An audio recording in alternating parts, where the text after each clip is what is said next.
So, hey everybody, this is Stuart Little coming to you with our first Idea Factory open mic sessions for this particular channel.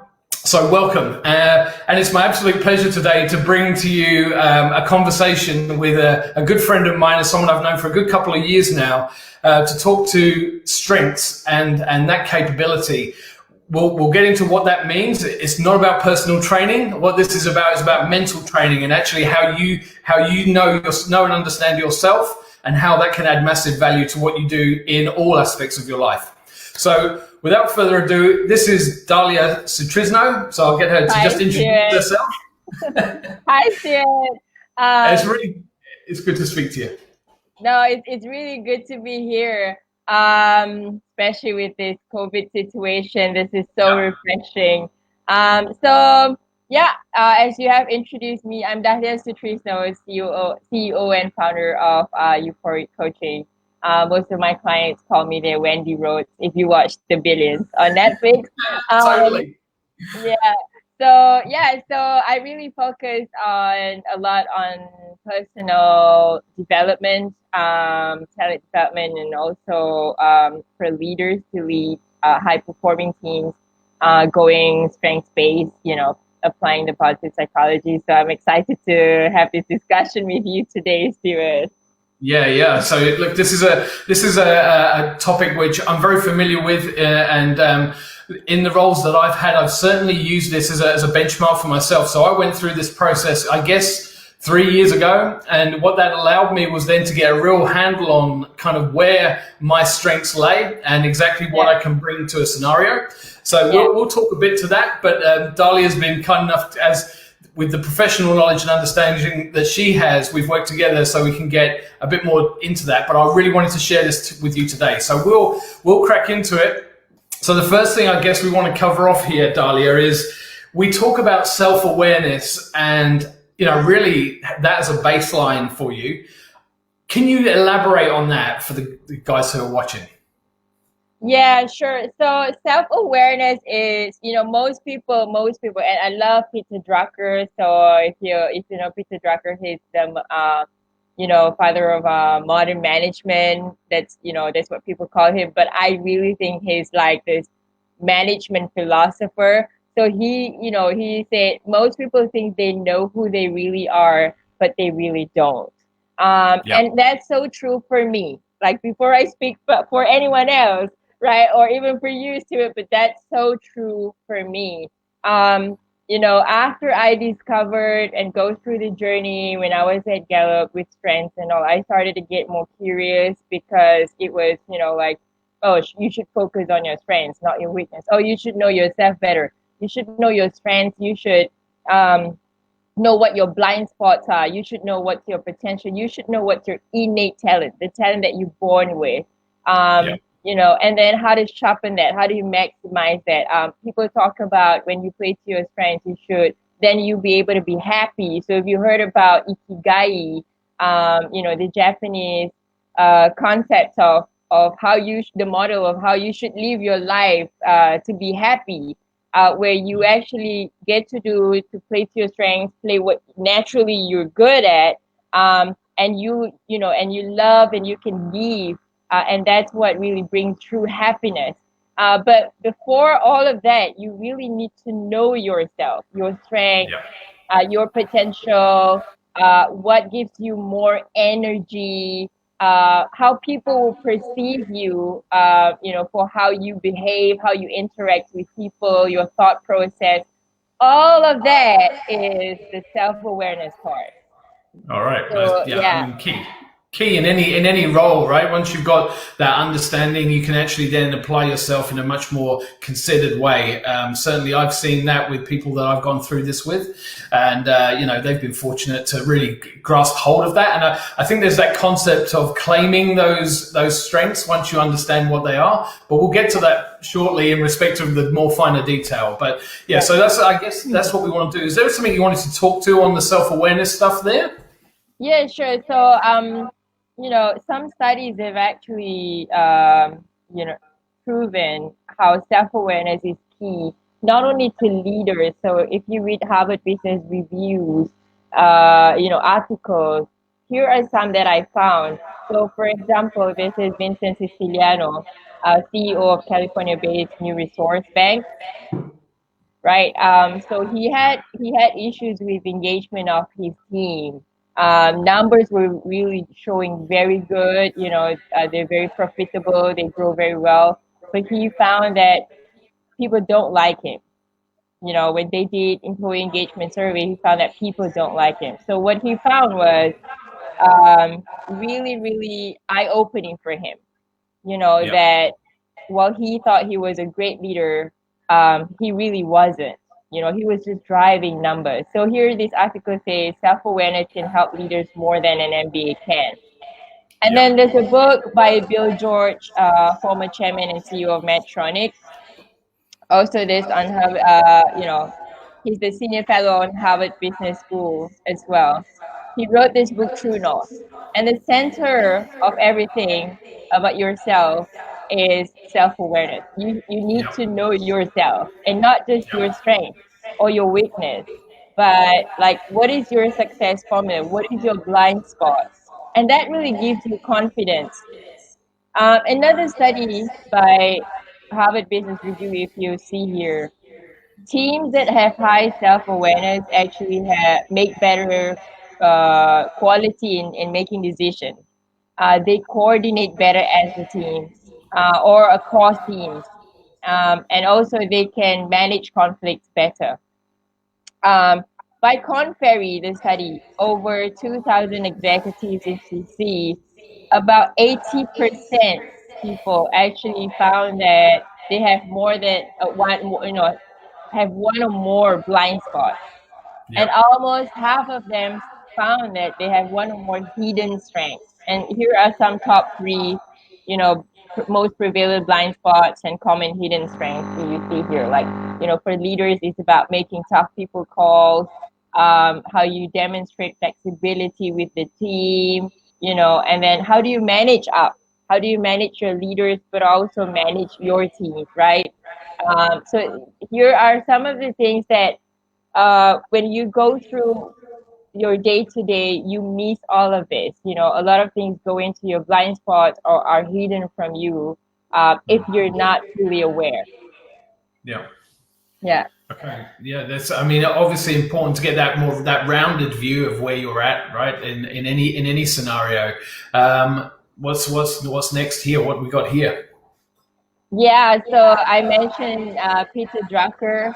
So this is really what he said. The task of leadership is to create an alignment of strength so strong that it makes the system's weakness irrelevant. He also said, as I mentioned earlier, that most people think they know what they're really good at, but most of the Yeah. time they're wrong. And he also Yeah. said that you can only perform only from strengths. Yeah, well, I think that's a consistent message. I think a lot of people are finding that now. They're in this current climate, people are really coming to the fore in respect of what they actually understand and know. But this getting this clarity is, I guess, the mechanism that I've certainly used. I know a number of people that you've worked with and I've worked with have done the same. So, look, Yeah. what from your perspective, why focus on the strengths? If it's coming from strengths, why focus there? Why focus on strengths? Yeah, so because see, if you focus on weakness, it's good, right? You get better at something that you struggle with. But if you Yeah. focus on strengths, that's already your natural innate. It's in you, right? It's already so strong. I always do this activity. Yeah. Um, try to write with your least dominant hand, right? So every day you write with your maybe for me it's my right hand. I always write with my right hand. Try to write with your my left hand, my least dominant, I would say the weaker hand, Yeah. right? I Yeah. will have struggle writing. Yeah. And the outcome is my handwriting is really, really horrible, right? It looks so ugly and it takes longer. So Yeah. if you focus on weakness, it's gonna take you longer. You're not gonna be happy. because it's Yeah. not, you're not going to float if you're going against yourself. We talk about innate talent. You go against your natural self. So it's going to be a struggle for you. It's painful. Outcome is um, not as good as if you focus on your strengths, Yeah. um, and you're not going to be happy. Versus if you focus on your strengths, it's natural, you're happy, and you can get in the flow. But also, you can, it can help you to um, get over your weakness, because you're happy. So you Yeah. learn along the way as you focus on your strengths. You go like, oh wow, um, this is something I can use to overcome my weakness as well. And the outcome is it's like the 80-20 rule. You know, you put in 20% on focusing and sharpening your strengths and maximizing your strengths, you get 80% of your ROI. But if you focus on what you're really bad at, your weakness, you need to put the 80% effort. And most of the time, the outcome is just 20%, you know? Yeah, no, absolutely. I absolutely get that. Yeah, it's interesting because we're going to get to the tool now, I think. So if you talk us through kind of the tools and how they actually set up for understanding this, because I guess those that are listening and watching now are probably thinking, wow, that might be useful for me to understand this. So what's the process that people have to go through to actually get to the next step? Yeah, so I mean, I came from Gallup. I have been introduced when I was working at Gallup to the tool, the Clifton Strengths Assessment.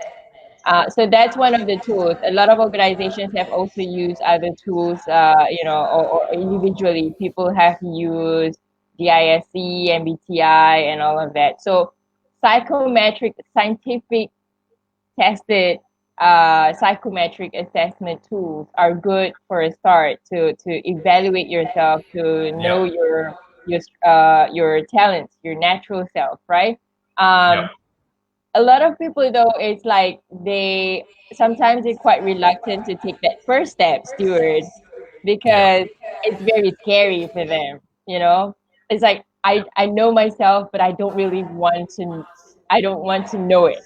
You know your yeah, weakness, but doing yeah. this will scare you because that weakness will talk to you in your face, right? Yeah. So sometimes it's Especially if you've perceived that as a strength, right? If you felt that that's really where you may have been dominant in the past. And I mean, I know, like, if I could use my own example, I was kind of confident where things would play out, but it was great to get it confirmed. I think that, like the bits that you're confident about and are going to play out, but equally it was great to have, for me, things like activator and arranger in my top five really bring home to me the fact that I do make things happen. Like I do have that capability. It's not that I don't lean on others from time to time, but it was really good to get that validation. So yeah, I mean the tool works. Yeah, but it also gets scary for people because it will also validate what they know of their weakness, and that's always the Yeah, start. You know? yeah, that's Every true. time I approach people with, let's focus on your strengths, like let's find out your innate talents, let's use the assessment, and they go like, oh my God, is it gonna highlight my weakness? Is it gonna tell me how bad I am? Is it gonna Yeah, rate me? It's yeah, really not it. It's really not an assessment to show how bad you are. no. A lot of people come with the mindset already. They do, and I think that while it's liberating to understand the strengths, and no question that is, but you're quite right that when you look at the other end of the spectrum, and once you've got that understood, you then you naturally then lend yourself to looking for people who've got that talent and skill set, right?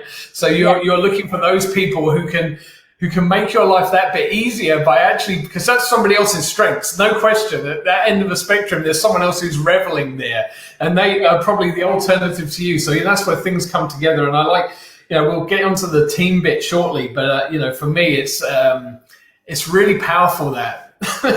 yeah. So yeah, I use the Clifton Strengths. It's an assessment that has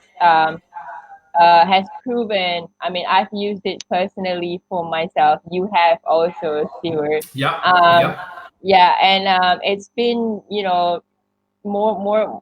thousands of people around the world have already used it, because there's a book, um, Clifton Strengths. No, no, no, that's the new name. But there's a book in the self-development department section of bookstores, where you can get the codes to take the assessment. So a lot of people around the world have taken the assessment, but not really many people have really look into the insights and say, oh, here's Yeah. really who I am and what I can do with the strengths, right? So yeah, so I use the Clifton strengths with myself and with my clients. And I really follow the model of, let's look at what's my innate talents and my strengths first.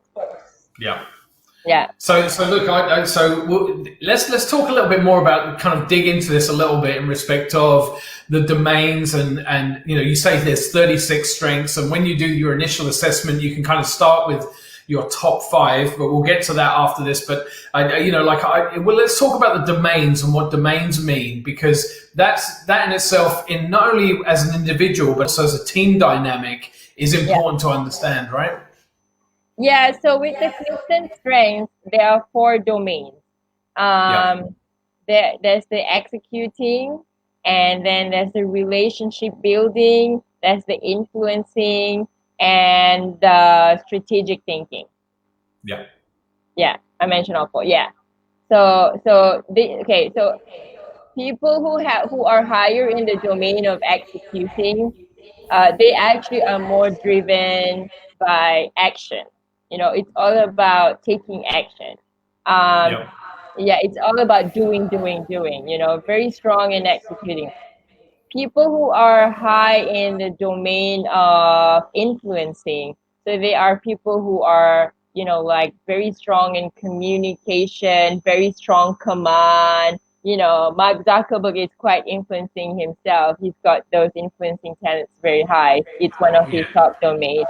Um, and then they bring a presence and power to influence people. There's that energy, right? So that people who are high in that domain, um they normally just play the role of, they can share anything and try to bring people to believe in their ideas, for instance. Yeah.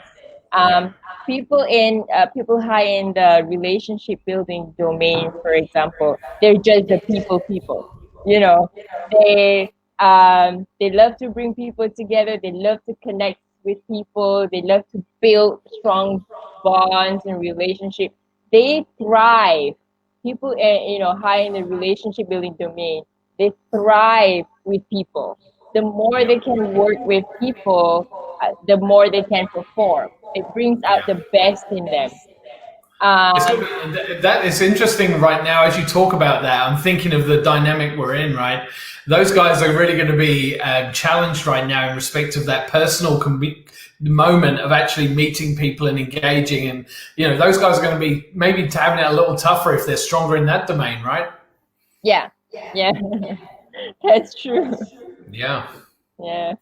And then where we're at. So we also have this strategic thinking, right? So people Yeah. who are high in the domain of strategic thinking, they are normally people who, some people will notice people who are high in the strategic thinking are like introverts, but it's not really it.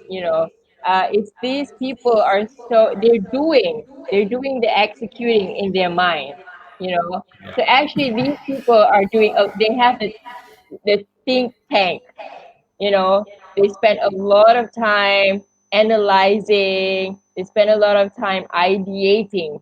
They always have new ideas, or they're strategizing something. So they're always thinking and thinking and thinking. So you know, we fall in our top domains. We fall in these 4 different domains. Either you're a very executing go-getter person, or either you're more driven by influencing people, being a public speaker, or uh, even acting, for instance. Yeah. And then if you're the relationship builder, you always you always organizing something, a networking event, or you always have parties, or you care so much about your people that you have one-on-one meetings. If you're a relator, you have one-on-one quality time with your people, Yeah. and then if you're a strategic thinker, you mostly are intrigued by ideas. You read a lot. You go into the data deeper than anyone else. Yeah. So that's the 4 domains. Okay, you covered all 4 there, so we've definitely all 4 there. Yep. Yeah. Okay, cool. So yeah, I look at that. You're talking about strategic, and that's where I sit, and that's where my strength's kind of dominant. It's very dominant there. If it's dominant anywhere, I'm lucky to have a spread in respect of my top 5. But as I go into the 10, it kind of gets a little bit more interesting. But we'll get to that shortly. But look, let's talk about the top 5, and if you go through this process and you release that as the start point, what can you expect to see as a result of that? Sorry, Stuart, your question again. Look at the top 5. Once you've gone, so you've got the tool set, you've kind of gone through the process of actually doing the evaluation. Yeah. And that ultimately unlocks the top, all of your strengths, the top 36. Yeah. But the initial part of it is that if you go for you can opt to take the top 5 straight away, right? So that top 5, what can you expect to see from that? Because when I met you, I think, I remember I'd only just done that. I'd done that bit, and I was still cracking on, and I was doing lots of really useful things with that knowledge. But it wasn't until I got to the larger proportion of understanding that it really started to click and do different things. But I would still say it's useful. What's your view? Yeah. So when you earlier talk about validation, right? Validates what you really already know or are already confident about yourself. The top 5 really amplifies that. The top 5 is what you lead with. The dynamic of the top 5 together, they are what you actually lead with every day. How you behave, how your thought process is, how you interact with people, how you build relationship, how you influence people. It really says a lot about you just from the top 5. So I give you an example. I have competition number 1, maximizer number 2. I have achiever, I have learner, and I have focus. Yep. It really says a lot because competition and maximizer, I'm always competitive. I love sports. I play martial arts, and just that alone is a validation for me, like, oh my God, this is really who I am, and then I have maximizer and achiever. I love to always take things from good to great to excellent, like I'd never like to the status quo and just stay with mediocrity, right? So and that's how people who are competitive always are, like, we always want to get better and better. So maximizer is my second strength, and then I have learner and focus. So I love to keep learning. But I have focus. So anything that I put my mind to, I must get it. So I've been told by my parents and my sisters, that I'm very stubborn. I have a strong head, right? Yeah. Anything I want, I must get. But that's the label that I got, stubborn, right? Yeah. But actually, it's because of my nature that I'm very determined, my competitive nature, and that I always want to improve because of my competition, maximizer, achiever, learner, focus. That's why I stick to what I really want. And that does not mean I'm stubborn. That means I'm determined. Yeah, well, I think that you gotta. It's such an interesting definition when you start actually digging into it, because it's that realization of that difference, that just the way that is actually framed for you is really powerful in respect of how you then go ahead and actually articulate that to other people. Because what I've found is having this framework really allows you to be confident about who you are, how you show up in certain scenarios, and more importantly, truly where you add value in respect of bringing teams together or working collaboratively with customers or whatever else your role may entail, right? You can confidently go into that. And more importantly, you can probably step away from those where you're not, it allows you to be really genuine. And I think when you're talking about authenticity as a backbone framework to that, this is really powerful because there's that confidence that you can be in or be out of a situation at your choice, which I think is fundamental, Yeah, absolutely, Stuart. I mean, like, imagine if I've been always told that I'm stubborn. It creates negativity, Absolutely, it's like, yeah. What's wrong? What's wrong with me going for what I really want? Yeah. And I feel good because every time I can strive for something and look forward to achieving something, I feel really good. I feel actually very energized and empowered. But to people, I'm stubborn. So, for a lot of, so for a lot of people, when they get external perspective of themselves, sometimes it creates that negativity. And that's what affects your confidence, Yeah, true. Yeah, but now this is the opportunity to change that.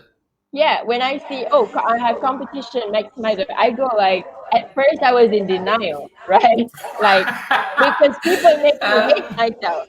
Yeah. People make me hate myself. People say you're stubborn. And I feel like, really, I'm that bad, So when I first saw I have competition, I'm like, oh my God, this assessment is wrong. It's totally wrong. I don't want to do this, right? Yeah. But I claim it.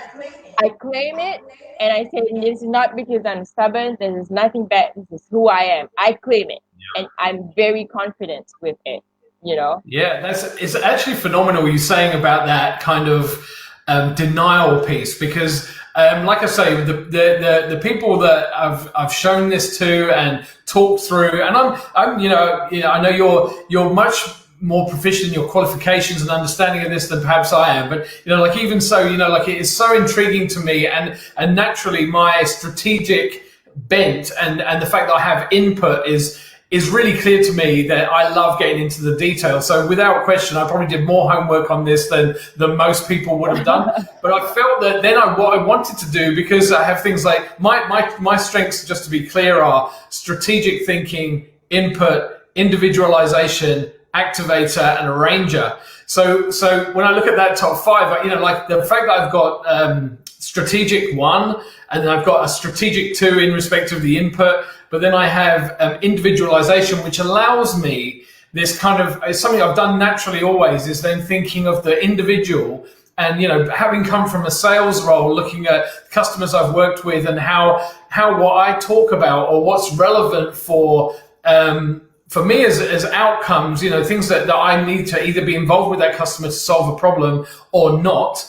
But the thing is, I can make it very relevant for them. And I go out of my way to really use now more social tools and various other things to really bring home a personalized feel to it. And I think that, we're in this changing world where that's becoming more relevant. And I think that, that was previously, maybe you could have even seen that as a soft skill previously, and it was not, it was kind of a nice to have. But I think that as we look to more empathy and more understanding, especially in the circumstances that the globe's in now, we kind of have to think about that stuff. So, that's why I love it, because I didn't know about the individualization piece, and once that was confirmed to me, it really brought it home that that's the measure of what I do. So it's awesome from that perspective. But how do you feel? How do you feel, Stuart? Like, that you get that confirmation that you're this person who, it's your special trait, your natural trait to personalize, because with individualization, you tend to look at people all uniquely, everything you personalize, you mentioned. For others, it could drive others crazy because they'll be like, Stuart, why can't we just do it this one way for everybody, right? How does that make you feel, and how do you think that has impacted your clients, especially? Yeah, look, I think for sure, I think what it does is, in the world that we're in, and the world I've certainly come from in a sales space, I think people look for unique selling facts. They look for a unique quality. And I love the fact you talk about superpower, because I think that what this does is unlock those superpowers for people in respect of confirmation. But But I look at it and go, right, well, so that's how I work, right? So I've got to be mindful of that. I have to be mindful of it, and I need to be also not overbearing with it. It's not a case of that's the only way that's going to work. But the scenario in a team dynamic where I can then go, right, guys, we've got a generic product, but let me talk to you how that's going to appeal to this guy, that guy, or this customer, that customer, whatever it may be. And I'm not being sexist when I say that, but it's just, like the scenarios, however it stacks up. So I look at it from that perspective and go, that's how I add the value. It's because then I can go, right, I can tailor that. So I just give it that bespoke fitting. It's almost like, if you think about like a Mercedes or BMW, for example, when they have their AMG and M shop, I like that's the detailing that I feel that's where I come in, is like I take the product and go, how do I make it so that people are going to really want this thing and it becomes something that's really interesting for them. And I can see those things. Those are like beacons to me, what the customer's really thinking. And that's I love that. I love that I've got that. Yeah. it's what sets you apart. So yeah. I wanted to get onto, you've got some great stuff about how those things come together for a team dynamic. And I know you've done some awesome slides on this. So I'll go back to your slide deck and you can just bring that in, because I think it's, this is interesting. This photo here, I just want to touch on this photo first of all, because this was you and I meeting after in kind of a serendipitous situation, right? We spoke online to talk about strengths, and you kindly did some extra work for me, and then you got a gig and you came to New Zealand, so we met up at that event just to say hi. But it was so awesome. There was such a weird set of circumstances, but I love, that's a LinkedIn moment, but that's also a strengths moment as well, coupled together. Absolutely. And then so on the topic that we want to touch on, for me to share on the dynamics and putting looking at strengths together, I have I've done something to show, using your strengths with mine, to show how powerful partnerships, and this is just partnership, but how I use it also with teams, But today I just want to share how your strengths look with mine, But here there are 8 elements of what makes a powerful partnership. These are key to me. These are the keys to building powerful partnerships. And I have used this. I have based on this with a lot of my partners, and it's proven. So we look at how our strengths complement. And we always look at what our common mission. We lead with trust always, and openness, because if you want to really work together, there has to be openness that will eventually build the trust, right? And of course, like in partnerships and in teams, you go into conflict. To my very first point from the Harvard Business Review, also, if people are teams, work together, and they're very aware of one another, they actually can manage conflict better, because there's the acceptance, and that's where you can earn the trust, and that's where you can easily forgive one another. I mean, we are not short of mistakes, right? But every time there's something, there's a mistake, it's most of the time situational. It's not intentional. And that's how you can easily look at things objectively as a team or as partners and go, let's be objective about this. I forgive you, you forgive me, let's move on, because we have a common mission. And, let's work towards making this better, and the solution. So that's how you create powerful partnerships. So here's yours and mine. So for you, you mentioned, so this is based on our top 10 dominant strengths. You're very strong in the strategic thinking, and then it's your relationship building, and then the influencing and the executing. So as a person, you think a lot, and you like to share your thinking or you get informed more. You mentioned your first strength is strategic. You get more informed the more you work with people, or the other way around. You inform people, right? You like to share that. So that's how you lead with your two most top dominant domains. Um, I'm about similar to you, Stuart. So I'm also very high. I'm much higher in the strategic and the relationship building before the influencing and the executing. Yeah. Um, yeah. So if we look into them individually right now, this is yours. So your top 10. So these are all the 34 into the four different domains. You have executing, influencing, relationship building, and strategic thinking. So the numbers are by the rank of yours. This is yours first, Stuart. So we can see like yours is, if I just use a pointer, yours is, your top is strategic, and then number two, input, individualization, activator, arranger. So you quite spread out, but mostly, heavily dominant in the strategic thinking and relationship building. Yeah. Now, in executing, you're just a very good arranger, right?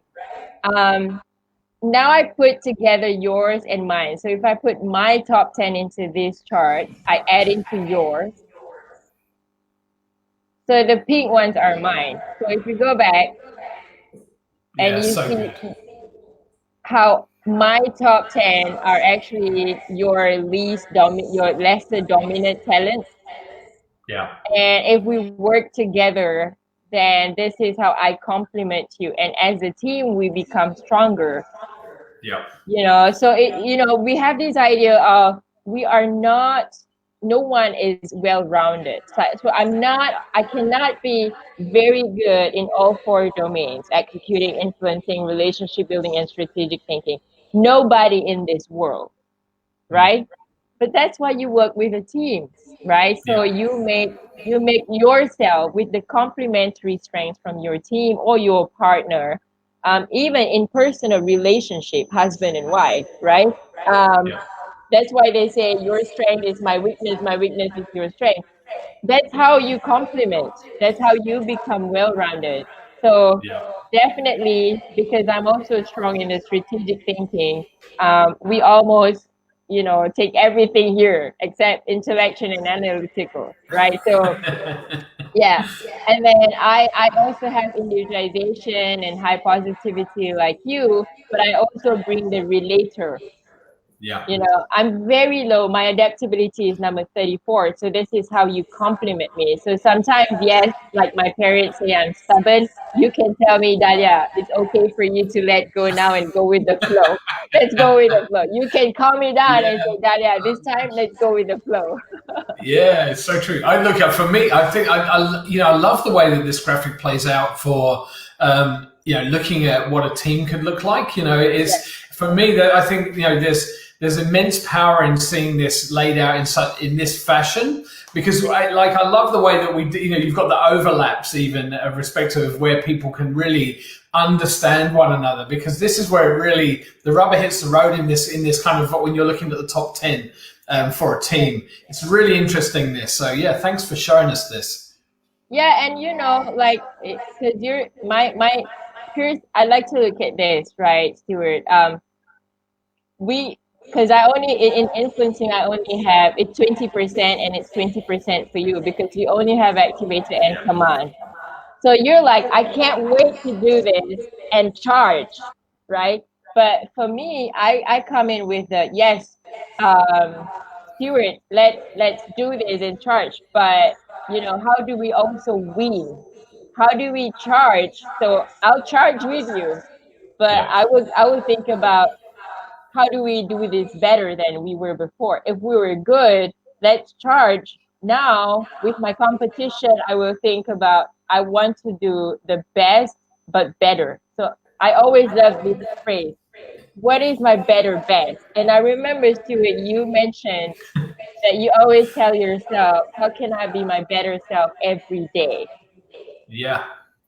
Yeah, I think that's how, like, I think the search for just those continuous improvements. And I think that, it's interesting because there's been a lot of commentary recently from a number of people that I've follow and witness who talk about this kind of, everyone strives for a kind of a perfection when I've worked in agile environments and where the MVP and the kind of getting something stood up or just, get it stood up, get it working and see how it goes, test it. Because it's that kind of fail fast mentality works well, right? So I love the concept of just, incremental uplifts, always thinking about what you can do that little bit better to improve next time.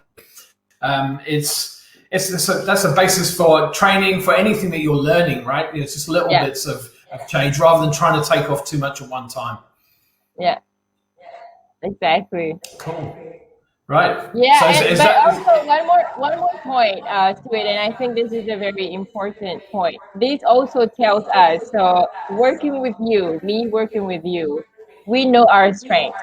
So I can call out the strengths and I can leverage yours. For example, I know how to do this. This is my idea, because I have ideation top 6, but I need your help to strategize this. So I know how to leverage your strength, and we both have positivity very high. So in situations like this, like in COVID right now, we leverage positivity. I feed your positivity with my positivity, and you feed my positivity with yours. But here's one thing I want to highlight. We also will start together look at, oh wow, look at us, we have low significance, or look, we have very low harmony, both of us. I have low harmony, your harmony is 34. So here is what we need to also recognize. This is the self-aware part, that Stewart, sometimes you can be a pain, because your harmony is 34, and then you go, Dahlia, yours 30, right? So it helps to see. It also helps to see where our gaps are, together, right? And go like remind each other and be more aware that and it does not mean it's bad. It's just it's not what you lead with. It's not naturally who you are, but you can accept. You don't accept it as your weakness. You don't see that your lack of your harmony number 34 is because you lack harmony. No, it's because you're a more thinking person. I lead with thinking, and you lead with relating with people. It does not mean that you don't have harmony at all. It doesn't mean it's your weakness. It's these are stronger. These are more dominant. It's what you lead with. But also sometimes we're not aware. In situations, you lose it. You're like, you play with your strategic and your command and activator. It may look to me like, where's your harmony here? Are you not thinking about me? Why are you not considering what I just said? But I know that your harmony number 34, I don't take it personal. I don't take it as Stewart don't care about me or my idea. I take it as Stewart, he can't wait to activate, because he's activator and command. But this is good because I can call you out. But if you're aware, then you can also tone yourself down and say, I need to listen to Dahlia. Yeah, it's really interesting that you bring that particular point up, because a couple of people who I've worked with who are very high in that harmony side are people who I've now been in a position to reference back when I need to get that check, like when I need to understand that. So me understanding they're strong in it gives me kind of like a safety net, like I can actually run things past them, and vice versa. It works the same way when people understand that, if they need someone to talk about strategy and how something might work, or they want to understand how they make something relevant to a customer, for example, or whatever scenario, then I'm all about that. So it's they go to you. They go to you. Of course. People go to you for strategy. But like you say, this framework really provides that thinking. Look, this has been an awesome conversation. I think there's so much more I know we can cover off, right? So I think if we call it a day on this particular set of kind of conversations, I've got a little bit more to cover. Most of the stuff we've just talked to, right? Yeah. So these are just some pointers I want to share to it. Like, how do you discover the two dynamics? If people want to start, looking into this, is you can just you use these assessments, or start exploring how your strengths, identify your strengths yourself without the assessment. Even you can, Yep. with confidence, and say, how do we enhance each other's strengths? Yep. Consider how your strengths can actually get rub against one another, like how I just explained about your harmony, but Yep. also look for opportunities where, with your strength and my strength, how we can collaborate and look into potential conflicts where we can be more aware of ourselves. Yep. So these are some points that people can take away from here.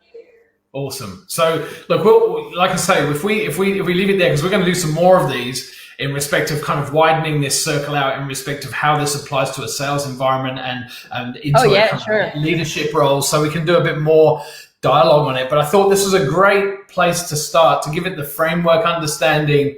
And then if questions come from this as a result, we can do more with it. But thank you so much, Dahlia, for helping me put this together, and for being available for this time. I know we're all kind of doing Thank you. We're all sitting here at home doing our different things, but there's no time like this to get this stuff sorted. So we'll call it a day there. So thanks so much.